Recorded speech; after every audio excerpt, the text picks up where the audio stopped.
Hi, I'm Prism Raven, and welcome to my nightmares. For as long as I can remember, I've always struggled with sleeping. And with that lack of deep sleep often comes a lack of vivid dreams. So whenever I dream, it's quite a moment for me. I love talking about my dreams and I love hearing people talk about their own. So when I was starting out with art, it's always been one of my goals to become good enough to be able to illustrate what I saw in my dreams, because I've always found the concept of conjuring up like random places and sceneries out of nothing just so perplexing and interesting. Which leads us to today's video, where I will be illustrating and narrating some of my most memorable dreams that I've had in recent time. I feel like I've improved a lot in recent months, and I am at a point where I feel like I can illustrate these quite accurately. I just love dreams, and while I was actually researching for this video, I found that only like Lavender Town and Drawfee have done like similar concepts, so I'm quite excited to add to this video topic with my own experiences. So yeah, the drawing that you're seeing right now is The Nightmare of the Spider. Like I've mentioned, I've always struggled with sleeping, and in college I actually discovered melatonin gummies to be specific, and I used them to help combat my insomnia. It worked out fine for a while. I was sleeping quite well, and a side effect of melatonin actually is having very vivid dreams. For a while it was cute and all, but one night, my brain decided to turn on me and just give me one of the most terrifying experiences ever. And not only that, it was, I think, the most realistic dream I've ever had. The premise is just me lying down in my bed, and out of nowhere, a giant spider would just appear out of nowhere and fall on top of me. Obviously, I would be terrified, and I would just start screaming so loudly and like thrashing violently. The problem was that instead of that only being in my dream, the reactions started happening even after I woke up. Because the dream was so realistic, there was really no delineation between where I was dreaming and where I got jump scared and basically woke up and started screaming, running out of my room. This actually became a bit of a reoccurring dream. It only happened twice, but repeating dreams are quite rare for me.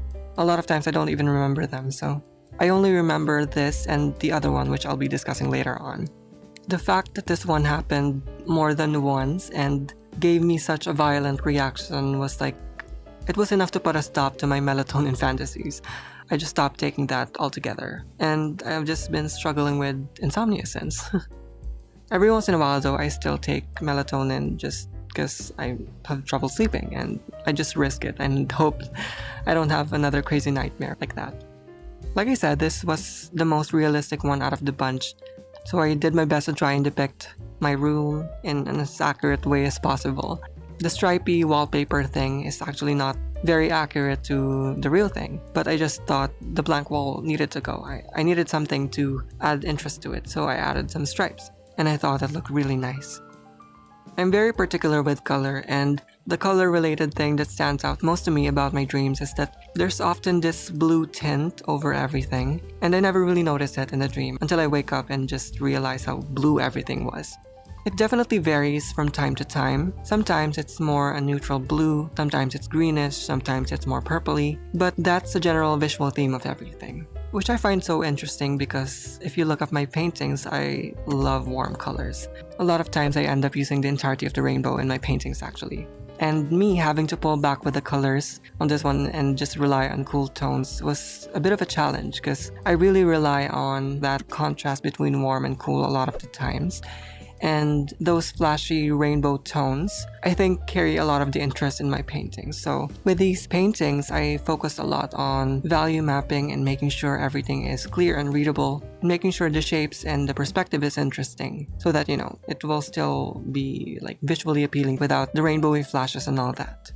Funny story, I think when I told the people in my house about this nightmare, because I was screaming randomly in the middle of the night, they thought something was happening to me and they asked me what was happening. I told them there's like a giant spider in my room, and I think they interpreted it as like a big spider, like a real spider that was just big, and not really this like mutant spider from like Resident Evil that I was like conjuring up in my head. So yeah, they probably think I'm just being dramatic when what I was seeing was a spider that was set to like an impossible scale. Also, I'm not doing a script on this video. I like the structure of having a script, especially for tutorials, but I feel like people respond to the scriptless videos more, where I'm just more spontaneous with my thoughts, so let me know what you think. And here is our final, very blue image. This one is, I think, my favorite in terms of accuracy. It's the most accurate to the thing I saw, especially the blue tint that I'm talking about. I feel like I'm quite spot on with the tone on this one. Next. The next one I would call Infinite Rings. This was the other recurring nightmare that I was talking about actually. This was the only one aside from that spider one, and it happened when I was still in elementary, before I took any melatonin. I don't really remember how many times I've gotten this dream, but it happened quite frequently when I was young. And the basic premise behind it is that I would just be falling in like an endless purple void with gigantic rings that would like go infinitely, and I would just fall through them. They kind of looked like ink. They were moving a bit and sloshing around in such weird, disturbing ways that I can't really explain or even illustrate until today. While I was doing my research for this video, I find out that this actually is quite a common nightmare for many people, like falling infinitely through the sky, or at least like a version of it. I haven't really found anyone who's had this exact variant of it, so let me know if you have something similar. My first attempt did not look good at all, and I feel like this second attempt not only looked really good, but also captured the feeling and the vibe. It looks almost nauseating to me to look at this image actually, which I think means I did a great job. I guess the only critique I have of it is that I didn't really capture the violent nature of it.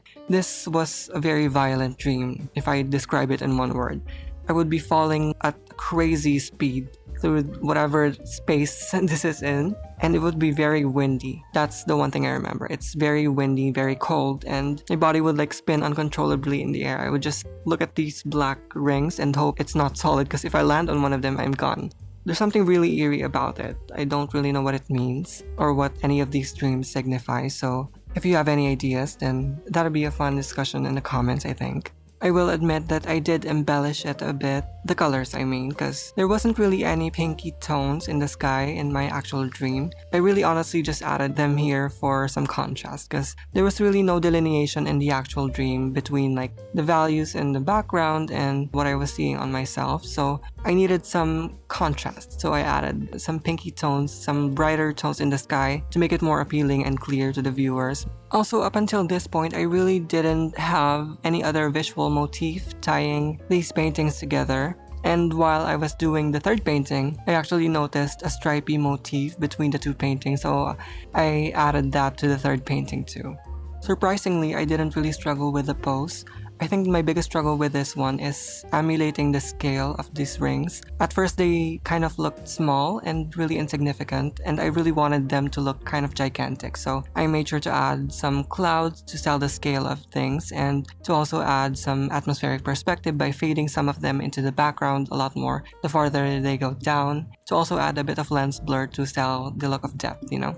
I also tried adding some smearing and some motion blur to the character, to myself, to sell that look of like movement and to really emulate the violence of the wind during this like scene. But I think it looked a little too messy and it detracted from the vibe of this painting, so I ultimately ended up removing it and settling for the more clean image. And yeah, this is our final image. What do you think? And we are now on to the third nightmare. This is actually a unique one where I'm not really in the dream. It's almost kind of like I'm watching it. Usually my dreams are kind of nonsensical and they don't really add up and make sense, but this one kind of ties into a sort of overarching story, which is why I added it to this video, because it's very interesting. I also don't know how I knew the story, but I somehow started this scene knowing the premise of the characters already. So the story goes like this. There's this tall guy. He's like a bounty hunter for like monsters. In this world, there are now monsters that are shape-shifting into humans and pretending to be human, consuming people and also harming our animals and all that. So yeah, this tall guy in a trench coat is basically investigating this old lady's house where apparently there have been like sightings of this shape-shifting monster. This is one where the tint is more greenish. So I think these three represent a good like variety of the tones that I see in the dreams. Anyway, back to the nightmare. What ended up happening in the search of this bounty hunter was that he wasn't able to find the shape-shifting monster, and he actually gave up and had like an emotional breakdown apparently, which was so odd. And in the middle of his breakdown in the living room, the elderly woman randomly disappeared. There was randomly a loud noise, presumably a shotgun. Instinctively, this bounty hunter came running to where that came from, which is the bathroom. The bathroom in the beginning actually looked quite nice, but the house was like degrading in real time, and the bathroom was, I think, the biggest glow down of sorts. When the bounty hunter reached this bathroom, apparently the old lady had like took his shotgun and shot it through the ceiling, because the plot twist was the old lady was actually the shapeshifter, and what the old lady wanted him to look for was not actually the shapeshifter, because she is a shapeshifter.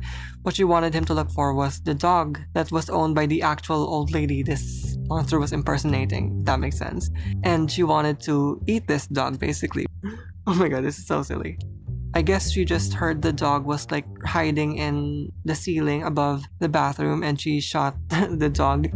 And when the bounty hunter arrived to the scene, the bathroom, the old lady was no longer there, and the dog was like already eaten in the bathtub. Now, the easy route for this illustration would have been to draw the bounty hunter, but I really wanted to focus on the environment, so I opted not to draw him because that would be too easy, and instead focus on my weaker aspect of my illustration skills, which is environment illustration and design. When the bounty hunter arrived to this bathtub at the end of the dream, the bathroom was already broken down and very moldy and scary. If you notice, I also added some wallpaper patterns. I used a tileable pattern that I made in Inktober a few years back, Justober to be specific. It was like a 30-day drawing challenge by my mutual on Instagram, Can Spaghettio. Hi Jazz. And one of the prompts was to make a flower pattern, I think, and this was the one I made. And now I get to use it, so that was really fun.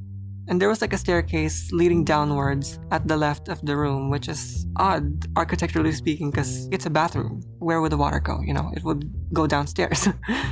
While this one is the messiest, I think it was very successful in capturing the vibe of what I had in my head. And it was also a fun experiment to play around with brushes and to not rely on character drawing as much as I always do. I didn't think of it initially while I was drawing the main parts of this piece, the main chunks of the speed paint. But in the end, when I looked at the final images, I felt like they needed a more cohesive tone to them, like a visual nugget that appeared in all of them and tied all the illustrations together. So when I noticed the stripy patterns, I added them to the wood paneling on this one, and I think it broke up the monotony of the patterns in the background, and again, it also added this dreamy feel to everything. I think it looks quite whimsical and not really realistic, which encapsulates the vibe of what you get in most of your dreams. For the mold, I took inspiration from J.K. Rowling and her house, and yeah. And that wraps it up for our video. Which one will you be dreaming about tonight? Let me know in the comments. Kidding. If you enjoyed these as much as I enjoyed making them, let me know in the comments, because I'd definitely be down for a part 2. I have all sorts of dreams in my notes app already, ready for a part 2. And yeah, if you haven't already, like, comment, and subscribe, and share this with people, so I can be promoted back again in the algorithm. I'm struggling a bit, so if you could help me out, that'd be great. Anyways, thank you for watching this video. If you'd like more colorful speed paints from me, you can check out my previous video where I drew other people's characters in my style. Thank you for watching, and I'll see you soon.